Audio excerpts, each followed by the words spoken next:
اہل کتاب کے علماء اور ان کے جو صوفی لوگ ہوتے تھے درویش، ان پر تنقید آئی ہے، لولا ینہاہم الربانیون والاحبار، کیوں نہیں منع کیا ان کے علماء نے، ان کے احبار نے، ان کے صوفیاء نے انہیں حرام خوری سے اور جھوٹ بولنے سے روکا کیوں نہیں، منع کیوں نہیں کیا؟ حدیث میں آتا ہے لَتَأْمُرُنَّ بِالْمَعْرُوفِ وَلَتَنْهَوْنَ عَنِ الْمُنْكَرِ أَوْ لَيَخْتِمَنَّ اللَّهُ عَلَىٰ قُلُوبِكُمْ، تمہیں لازماً نیکی کا حکم دینا ہے، بدی سے روکنا ہے، ورنہ اللہ لازماً تمہارے دلوں پر مہر کر دے گا۔ اب سنیے، اس نہیں عن المنکر کے بھی 3 مرتبے ہیں۔ میں نے کہا تھا نا 3 کا پہاڑا، سہ نکاتی پروگرام۔ پہلے افراد تیار ہوں، تقوی، تدین، اللہ کی فرما برداری، انہیں جوڑا جائے، اور سیمنٹ سبسٹنس قرآن، اس سے جو جمعیت وجود میں آئے اس کے 3 کام۔ اس میں جو آخری ہے نہیں عن المنکر، اس کے 3 درجے۔ 2 حدیثیں میں آپ کو سنانا چاہتا ہوں، دونوں مسلم شریف کی ہیں۔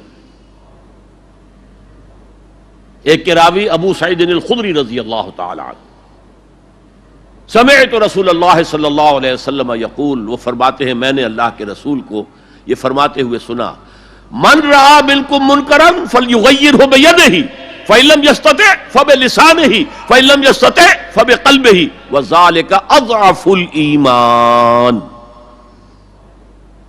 تم میں سے جو شخص بھی کسی بدی کو دیکھے اس کا فرض ہے کہ طاقت سے، ہاتھ سے اس کو روکے، بدلے۔ اگر اس کی استطاعت نہ رکھتا ہو تو زبان تو استعمال کرے، گونگا شیطان تو نہ بن جائے، کہے تو صحیح اللہ کے بندے باز آ جاؤ، اے اللہ کے بندو اللہ کے غضب کو دعوت مت دو، کہو تو صحیح۔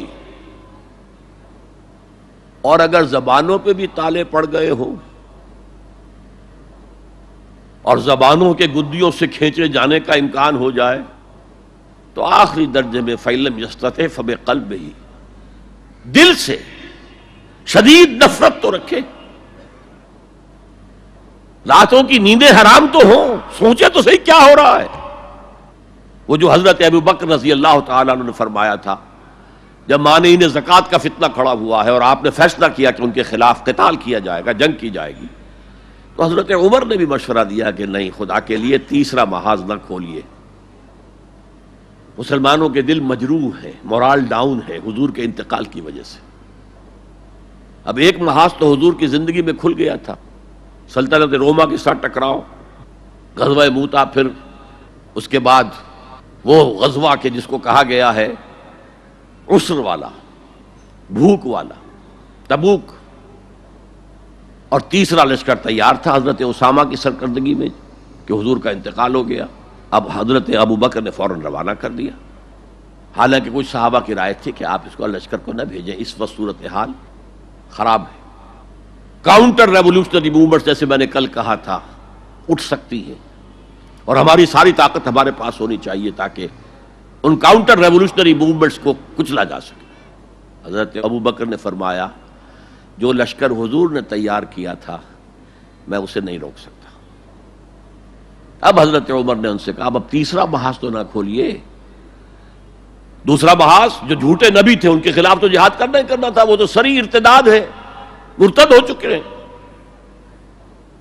یہ تیسرا جو ہے یہ تو صرف زکوٰۃ دینے سے انکار ہے نا، اور وہ بھی اس وقت شکل یہ تھی کہ ہم زکوٰۃ آپ کو نہیں دیں گے، ہم زکوٰۃ کا نظام خود اپنا رکھیں گے، اپنے امیروں سے لیں گے، اپنے غریبوں کو دے دیں گے، مرکزی حکومت کو نہیں دیں گے۔ اس پر حضرت ابو بکر نے کہا کہ اگر یہ حضور کے زمانے میں زکوٰۃ کے اونٹ کے ساتھ اس اونٹ کو باندھنے والی رسی بھی دیتے تھے، اور اب اگر یہ کہیں گے کہ اونٹ تو لے جاؤ رسی نہیں دیں گے ہم، تب بھی میں قتال کروں گا۔ اور اس وقت جو جملہ کہا ہے ایبدل الدین وانا حی،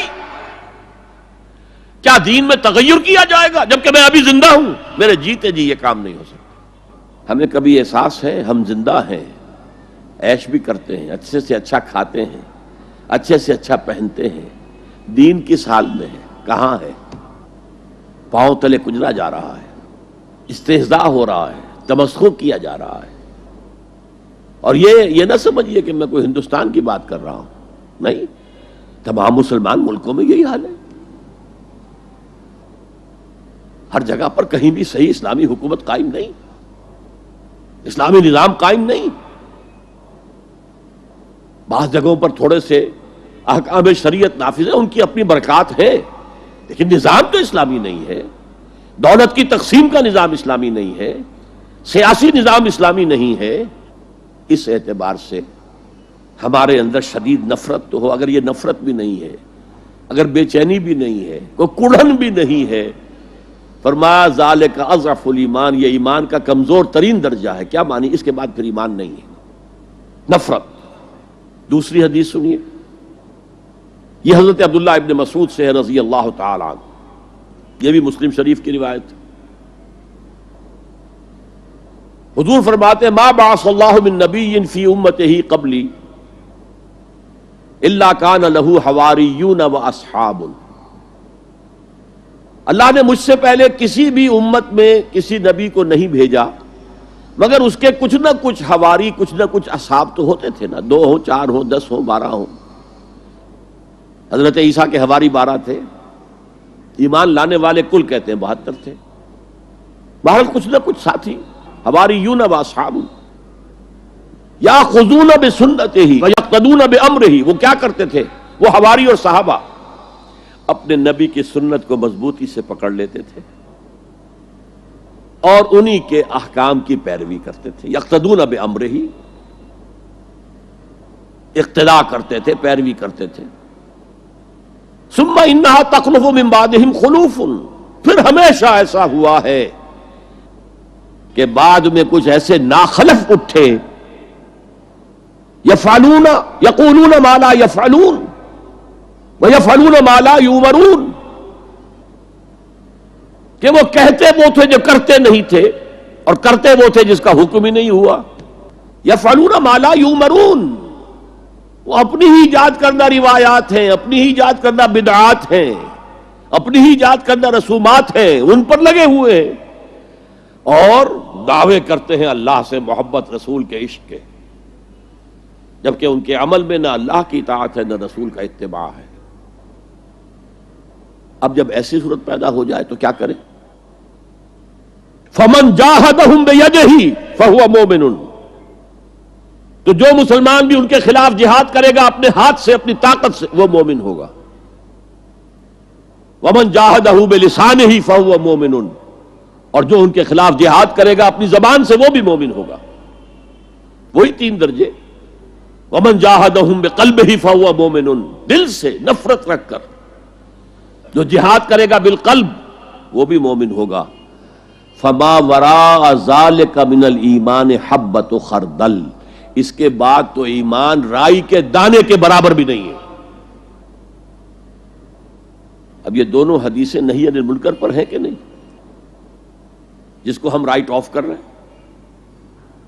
میں نے بتایا آپ کو 9 جگہ قرآن میں دونوں چیزیں ساتھ ساتھ اضافی طور پر آیا ہے تو نہی عن المنکر پر زور آیا ہے. اب اس آیت کو مکمل کریں. وَلْتَكُن مِّنكُمْ أُمَّةٌ يَدْعُونَ إِلَى الْخَيْرِ، دعوت إِلَى القرآن، وَيَأْمُرُونَ بِالْمَعْرُوفِ وَيَنْهَوْنَ عَنِ الْمُنكَرِ وَأُولَٰئِكَ هُمُ الْمُفْلِحُونَ. اور یہی صرف یہی لوگ ہوں گے فلاح پانے والے. یہ جو اسلوب حصر کئی دفعہ سمجھا چکا ہوں،